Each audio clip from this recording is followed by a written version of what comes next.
Muito bem.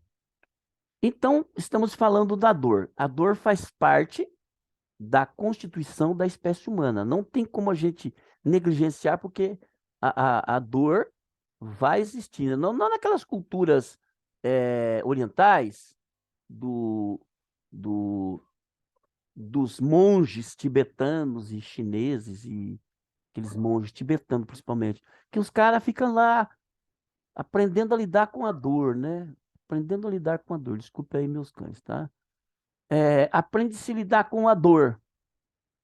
E, e você tem que ignorar a dor. Não tem como você ignorar a dor. Ignorar a dor é coisa muito séria. Vai tomar remédio. Ninguém gosta de dor, né?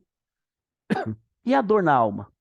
Hum, não existe remédio para dor. Qual é o remédio que para dor na alma? Então, é,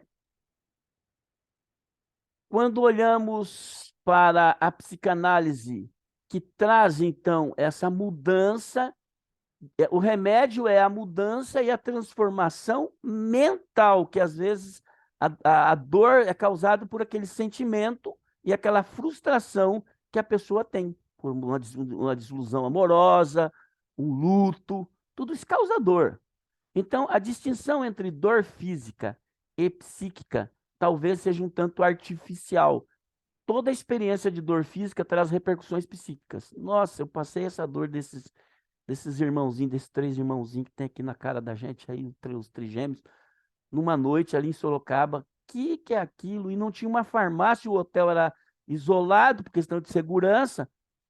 E aí aquela dor começou a me atacar. E o pastor, pra você ter ideia, o hotel era chique, mas era longe da cidade e não tinha um entregador lá. Não tinha. Eu curti aquela dor a noite inteira até amanhecer. Que terrível. E aí o coração acelera, como diz a minha mãe, né? Mas você fica com o seu psicológico afetado, pânico. Nossa, que desespero. Saía lá fora do hotel lá e falava, vou morrer, vou morrer, vou morrer, vou morrer. E terrível. Então, essas sensações corporais, sofrimento psíquico que acompanha as sensações corporais também. Por exemplo, é um problema complexo, dor física e dor mental, que remete para a questão de grande pertinência, que é a continuidade versus descontinuidade, psiquismo e somática. Aí o Fleming, que é a pesquisadora aí, diz assim: essa foi uma das interrogações que perpassou todo o percurso de Freud. O Freud tentava entender, por exemplo, eu vou falar na frente aí, logo após aí, eu vou falar por que aquelas mulheres lá do Hospício Salpetriere tinha aquelas contorções e dores nas articulações, tudo era psicológico, tudo era psíquico. Então vamos lá. Então Freud, olha esse texto. Freud introduziu o conceito na literatura psicanalítica como dor na alma. Tem um nome em alemão aí que eu não vou saber ler, tá? E no projeto de 1895 a 1988, ele passou a distinguir dor e desprazer, dor e angústia. Três termos técnicos. Dor e sofrimento. Dor e desprazer, o desconforto, né? Dor e angústia. Bem como a ligação entre dor e desamparo também. Para ele, a dor primordial é a condição de desamparo do bebê humano. Ao abandonar o projeto e a concepção quantitativa, Freud passou a se dedicar ao estudo da angústia. Tipo de dor é causado pela angústia. Em formulações sobre os dois princípios do funcionamento mental, em 1911 até 1988, que é um projeto de pesquisa deles ali, dele, começou com ele e depois foi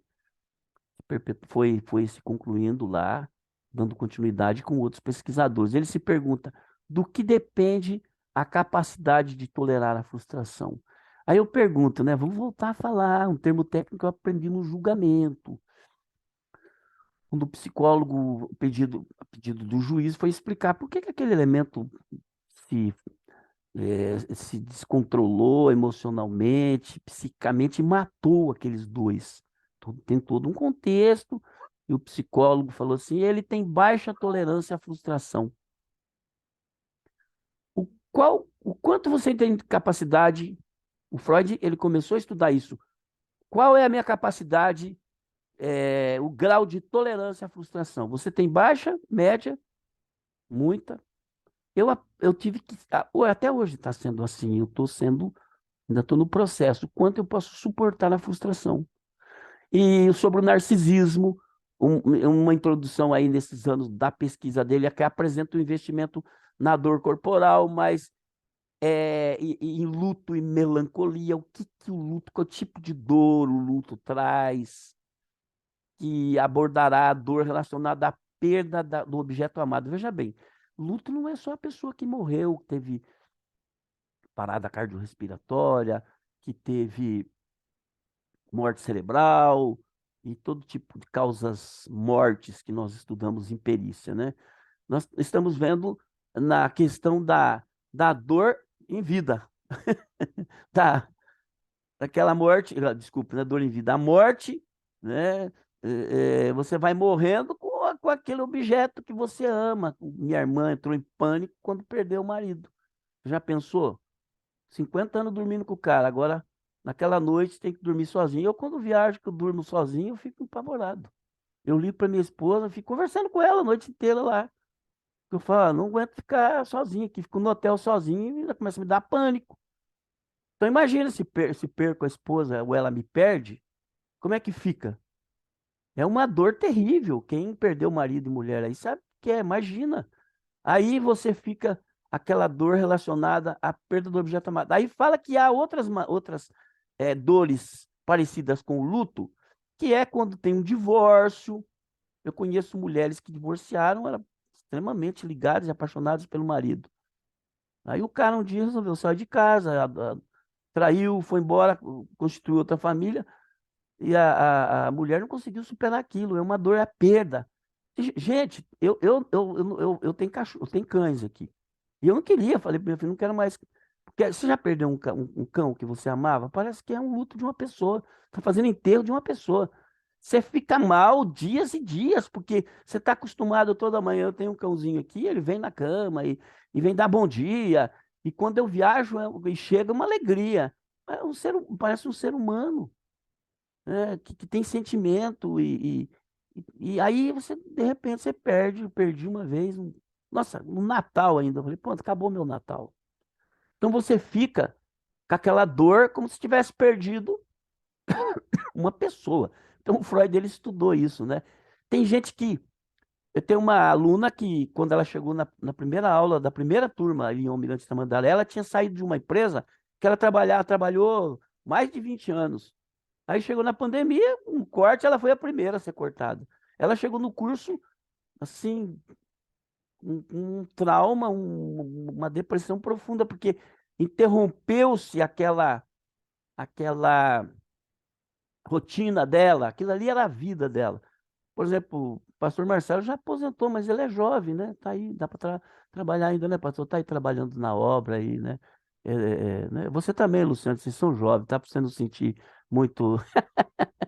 Aí, mas imagina, tem gente que aposenta e entra em depressão.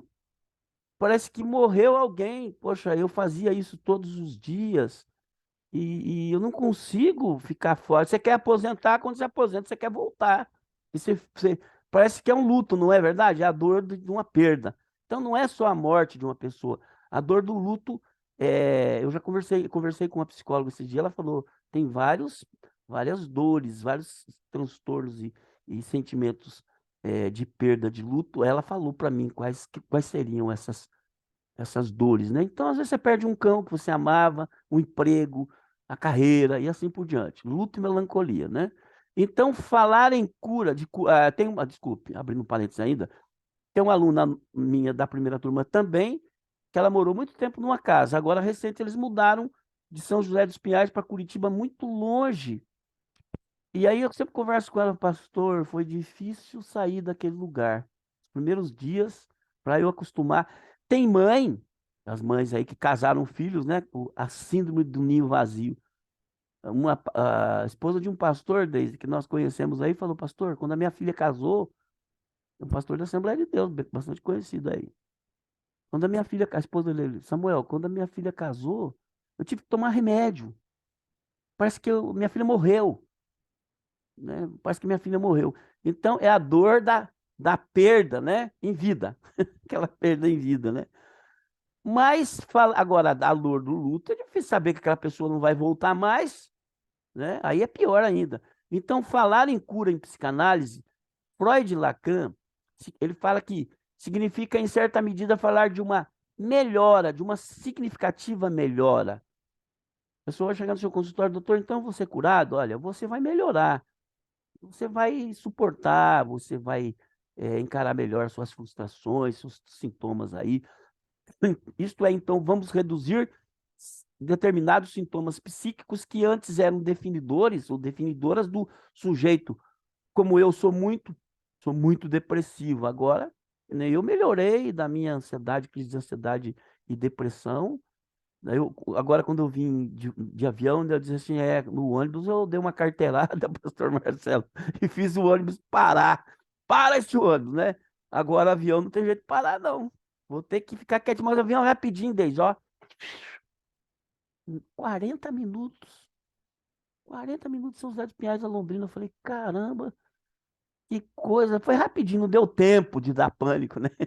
Então, em favor de um quadro de melhora, que esse sintoma, por exemplo, no exemplo depressão, não, era muito depressivo, agora eu consigo, né?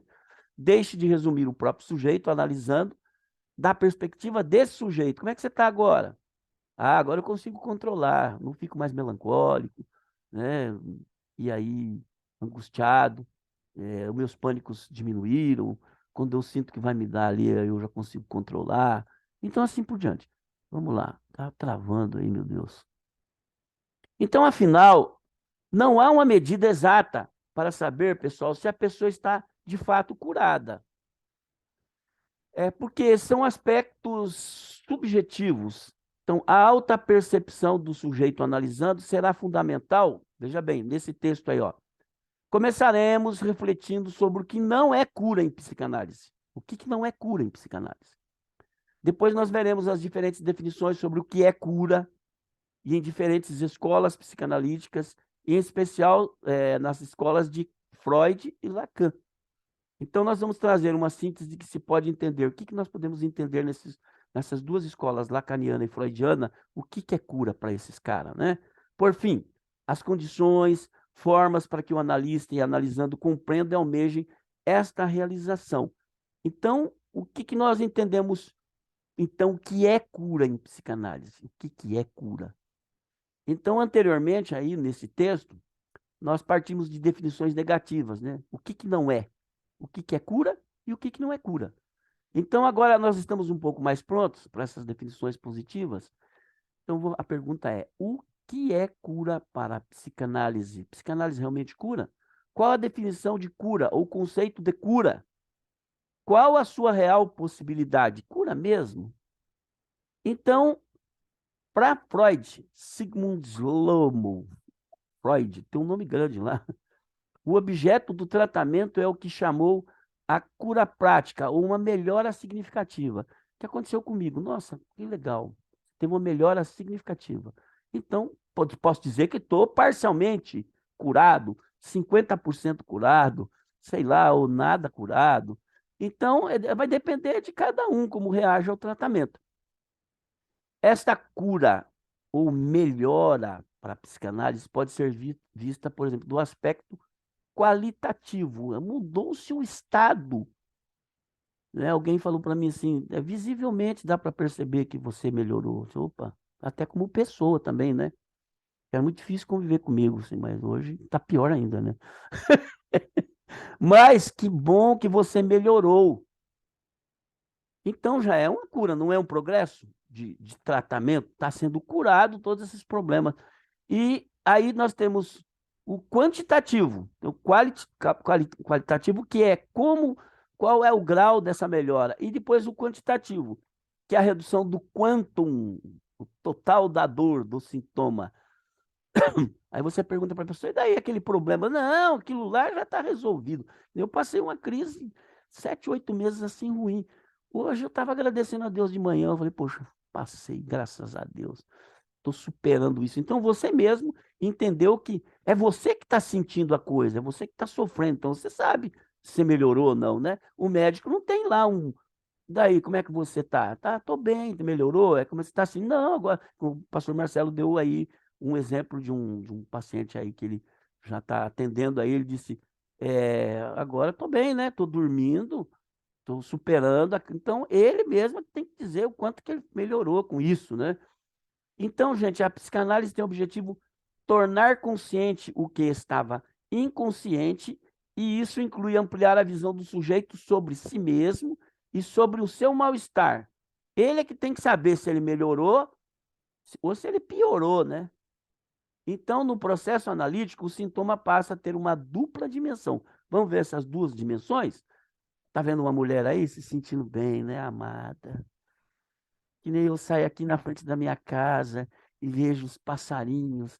Agora achei uma cutia, sabe o que é cutia, né? É um bichinho que tá aqui, tem uma reserva florestal aqui perto. Eu levanto, respiro aquele ar, agradeço a Deus. Estava depressivo, nem dentro de casa saía. Então você está bem agora? Estou bem, estou feliz, né? Então nós temos duas dimensões, que é a dimensão consciente. Possíveis causas do mal-estar vão se tornando conhecida por você. Tá vendo o que eu falei agora há pouco? Você precisa conhecer a sua doença, os seus transtornos, a causa das suas dores, das suas angústias. Quando você passa a conhecer o seu problema, aí elabora-se o conhecimento a partir da personalidade de cada sujeito, que é um dos caminhos para que a melhora psíquica aconteça. Nós falamos do exemplo de uma amiga nossa aí, que a Keila falou.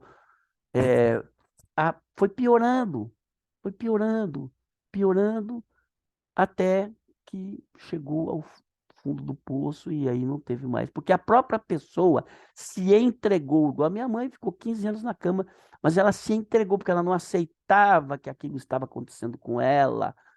E vai se entregando àquele estado depressivo, melancólico e angustiante, e a pessoa não reage. Tem gente que vai ao suicídio, né? Porque não sabe o que está acontecendo consigo e aqui vai se entregando àquela angústia, aquela dor, tem gente que fala assim, estou com uma sensação de sufocação hoje aqui e tal, e a pessoa vai se entregando àquilo. Então, a parte consciente. E a parte inconsciente? Mesmo fazendo análise, muitos elementos continuarão inconscientes. Afinal, é no inconsciente que está a maior parte da nossa vida, gente. Eu já falei isso para vocês, 90% é o iceberg. 90% somos nós, inconsciente, e 10% consciente. Então, o inconsciente é a maior parte de nossa vida psíquica, então é de supor que a parte das causas do sintoma continue não sabida. Você tem muita coisa que eu não sei o que está acontecendo comigo. Não sei, né? E você também. E principalmente aquele sentimento de vazio, de abandono, de rejeição. Às vezes eu me sinto assim em algumas situações, aí eu procuro saber. Esses dias eu fui assistir uma aula, gente. Eu fui assistir uma aula sobre síndrome da rejeição. Falei, nossa, dependência das pessoas. Daí eu comecei a ver que eu tinha um pouquinho disso ainda, né? Então, mas ainda que o sintoma, vai cair esse quadro novamente. Mas ainda que o sintoma não desapareça, a psicanálise ainda ajudará o sujeito a passar por um processo em que não se estigmatize nem se incapacite como alguém definido pelo sintoma, reduzido ao sintoma. É aquilo, vai se entregando, e isso, ainda que não seja uma cura em termos absolutos, será uma melhora possível. Uma cura prática ou uma cura relativa que será possível alcançar e que melhora a vida do sujeito, vai melhorar a sua qualidade de vida. Então, não é uma cura total, não. A psicanálise traz uma cura total. Não é assim. Mas você melhora alguns pontos ali, né, que, que vai trazer um certo conforto e vai tirar aquele desconforto que você sentia.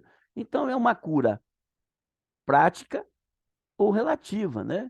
Então, fortalecimento do ego, a melhor coisa que existe nesse processo psicanalítico. Eu falei na formatura aqui em Londrina da segunda turma, que me pediram para falar, eu não era o preletor da noite, né? O preletor foi o Delcio Amorim, lá, o doutor. E aí me pediu, não, pastor, o senhor precisa falar. ser o responsável pelo curso, e eu falei, e os pastores que estavam ali ficaram, pastor, nunca tinha pensado nisso.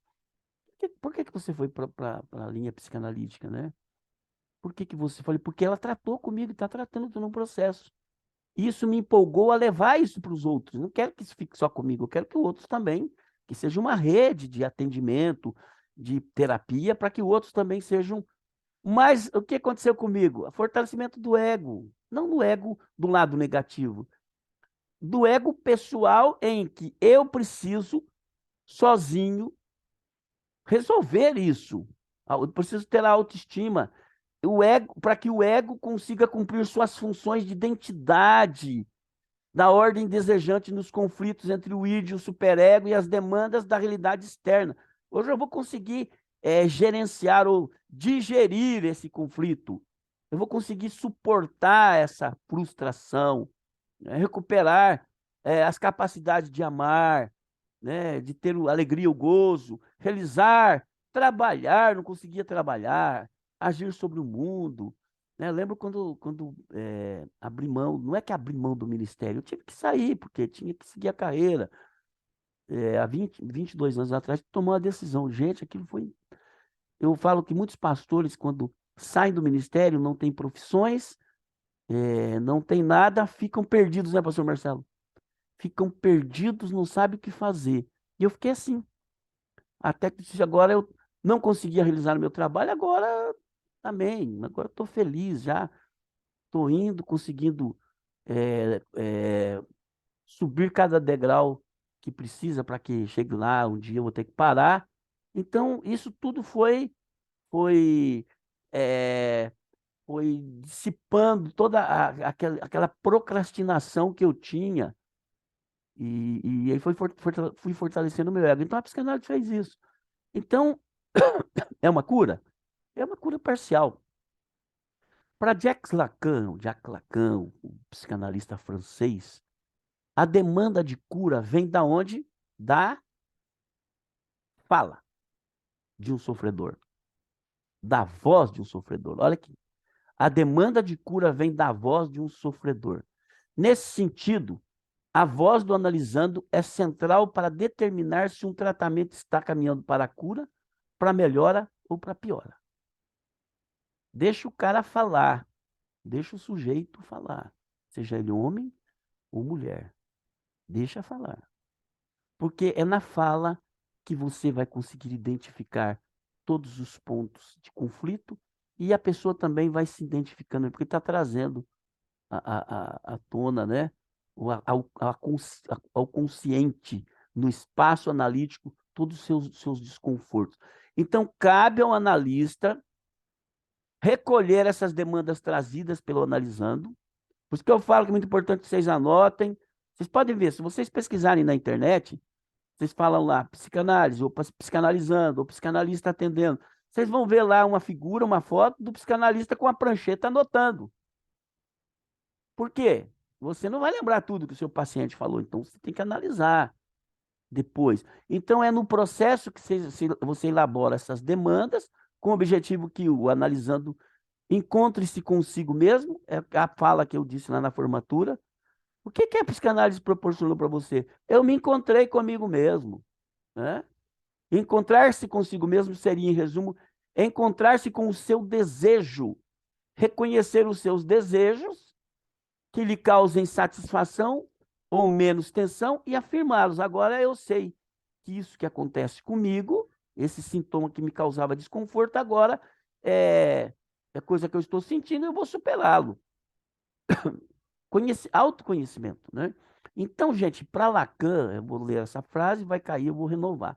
Para Lacan, a cura em psicanálise é uma melhora que passa também por um fortalecimento do ego, amor próprio, né? Amor próprio, que pode ser expresso principalmente por dois termos lacanianos. Vamos ver se dá tempo de eu falar isso aí.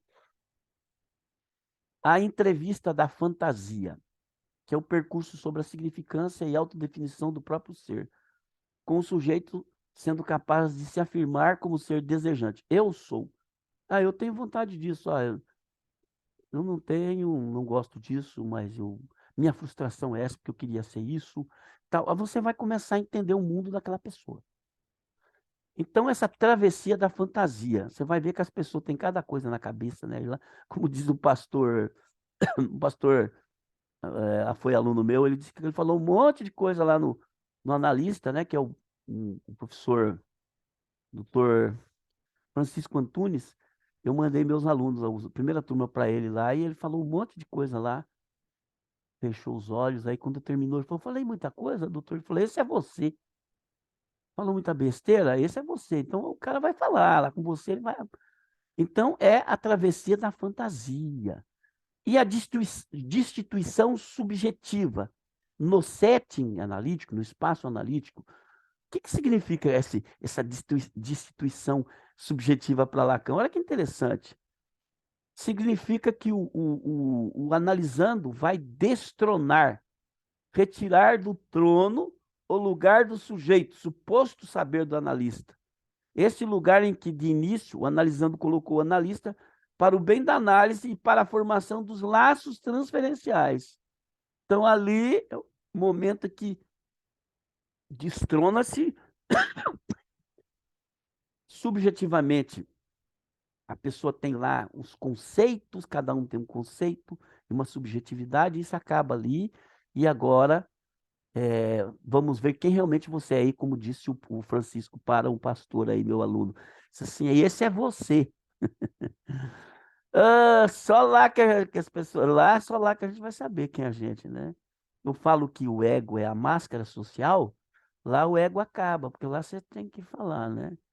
Muito bem.